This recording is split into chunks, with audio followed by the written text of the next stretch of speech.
안녕하십니까, 박사입니다. 이란 최고 안보회의 사무총장 알리 라리자니가 암살됐지만 이란 혁명수비대는 복수를 선언하면서 계속 이스라엘에 맹공을 퍼붓고 있습니다. 이기는 편은 이란입니다. 이스라엘과 미국은 결코 이기지 못합니다. 미국의 이란 공격 작전은 매우 흥미로운 양상으로 전개되고 있습니다. 한편으로는 미 국방부가 초기 계획의 대부분을 달성했지만 다른 한편으로는 예상과 정반대 결과가 나타나고 있습니다. 시아파 지도부의 제고는 오히려 정권의 급진화를 초래했고 제공권 장악에도 불구하고 미국의 동맹국에 대한 공격은 멈추지 않았습니다. 이라는 자국 파괴에 대한 대응으로 호르무즈 해협을 봉쇄하는 기묘한 조치를 취했습니다. 트럼프는 미국이 어떤 지원을 필요로 하느냐는 기자의 질문에 어떤 종류든 상관없다고 답했습니다.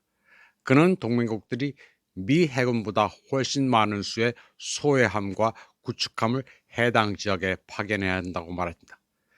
그러더니 또 동맹국은 필요 없다고 말을 바꿨습니다. 필요 없다는데 도울 하등의 필요가 없습니다. 다들 남의 전쟁에 끼지 않으려 합니다. 트럼프의 절박한 외침과 긴급 지원 요청은 연합국에 오히려 역효과를 가져왔습니다. 독일을 시작으로 영국과 호주까지 호르무즈 해협의 통행을 확보하고 미국을 지원하는 작전에 참여하기를 거부했습니다. 호르무즈 해협에 들어갔다가는 다 죽습니다. 이는 충분히 이해할 만한 결정입니다. 자유항행과는 아무 상관이 없습니다. 이란은 미국, 이스라엘을 제외하면 다른 나라의 항행은 보장한다는 입장입니다.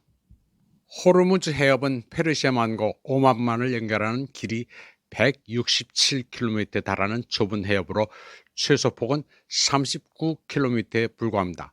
이 해협 전체는 대형 선박이 진입하기는 그야말로 죽음의 함정입니다. 수천 제곱킬로미터에 달하는 산악 해안선을 장악하고 있는 이란은 마치 사격장에서 표적을 쏘듯 걸프만에서 적 함선을 향해 사격을 가할 수 있습니다. 적 함선은 그저 공격을 막아낼 수밖에 없습니다. 바로 이러한 이유 때문에 미국을 포함한 어떤 해군 병력도 민간 선박을 호위하려 하지 않습니다. 해상에서 이러한 임무를 수행하는 것은 불가능하다는 것을 모두가 잘 알고 있기 때문입니다. 미국은 이란 지도부 제거와 지속적 폭격이 정권 교체로 이어지지 않는다는 것이 분명해지자 이라크 쿠르드족을 선동했습니다. 공습과 특수부대 지원을 통해 그들의 공세를 지원하는 방안이 잠시 논의됐습니다. 그러나 쿠르드족 지도부는 미국의 지정학적 실험에 이용당하기를 거부했습니다.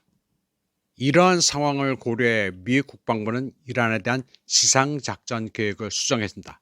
지난 주말 제31 해병 원정대대가 일본에서 중동으로 배치된다는 발표가 있었습니다. 해병대 원정군의 핵심은 상륙함 트리폴리함으로 10에서 12대 MV-22B 오스프리 그리고 여러 대 F-35B 전투 폭격기를 탑재하고 있습니다. 일반적으로 해병대는 상륙함 뉴올리언즈와 샌디에이고, 유도 미사일 순양함 한 척, 그리고 여러 척의 알레버크급 구축함으로 구성됩니다. 해병대는 상륙 작전을 위해 2,200명의 해병대원과 장갑차를 보유하고 있습니다. 대규모 시상 작전을 포기하고 공수 공격을 선택하자는 제안은 심각한 현실을 직시하는 계기가 됐습니다.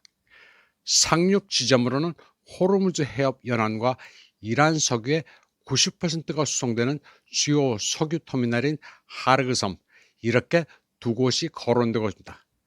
그러나 두 시나리오 모두 논란의 여지가 있습니다. 미 해병대는 호르무즈 해협과 페르시아만 전체를 장악할 수 없습니다.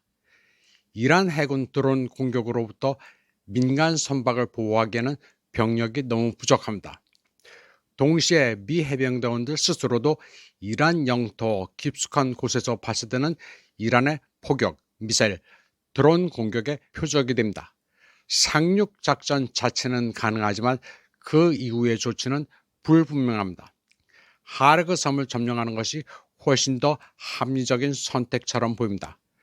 그렇게 되면 이란 경제 전체를 즉시 마비시킬 수 있기 때문입니다. 하지만 실행은 훨씬 더 어렵습니다.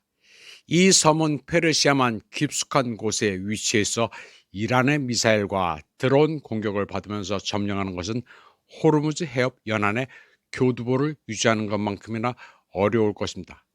이 경우 유일하게 가능한 시나리오는 이란의 경제가 너무 어려워져서 당국이 항복을 결정하는 것입니다. 하지만 여기에 함정이 있습니다. 테헤란 국민들은 자신들의 신변이 파괴될 위협에 직면했을 때조차 항복을 거부했습니다. 따라서 경제적 압박은 시아파 정권과의 싸움에서 그다지 효과적인 전략으로 보이지 않습니다. 그리고 미국이 자신들의 계획이 효과가 있는지 알아낼 수 있는 유일한 방법은 도살장에 손가락을 집어넣는 것, 즉 하르그의 병력을 상륙시키는 것뿐입니다. 한편 친이란 시아파 단체들이 아라비아 반도에서 활발한 활동을 시작했습니다. 먼저 FPV 드론이 이라크 쿠르디스탄에서 미군의 전자전과 전자정보 수집 시스템을 공격했고, 얼마 지나지 않아 바그다드의 빅토리아 미군 공군기지를 드론이 공격했습니다. 전문가들은 이란이 여전히 지역 내 혼란을 조장하고 적대 행위를 확대할 상당한 잠재력을 갖고 있으며 세계 경제에 파괴적인 결과를 초래할 수 있다고 보고 있습니다. 특히 미국과의 대리전 영웅으로 떠올랐던 예멘 후티군은 세계 무역 흐름에 상당한 영향을 미칠 수 있는 세력입니다. 후티는 바브 엘 만뎁 해협을 봉쇄할 수 있는 모든 군사적, 기술적 능력을 갖추고 있습니다. 후티 반군은 상당히 신중하게 행동하고 있습니다. 테헤란과의 협의를 기다리고 있습니다. 만약 페르시아만 국가들과 아랍 군주국들이 테헤란에 대해 강경한 군사 정책을 펼치기 시작하면 테헤란은 후티 반군을 동원할 것이고 바브 엘 만뎁 해협은 봉쇄될 것입니다. 바브 엘 만뎁 해협이 봉쇄되면 수에즈 운하를 통한 선박 통행도 중단될 것입니다. 따라서 유럽과 미국 동부 해안에서 아시아로 가는 화물은 아프리카를 우회해야만 운송할 수 있게 되며, 이로 인해 항로가 8,200km 늘어나고 운송 비용이 약 40에서 50% 증가해 상품 가격이 상승합니다. 이번 방송은 여기까지 하겠습니다. 시청해주신 여러분 감사합니다.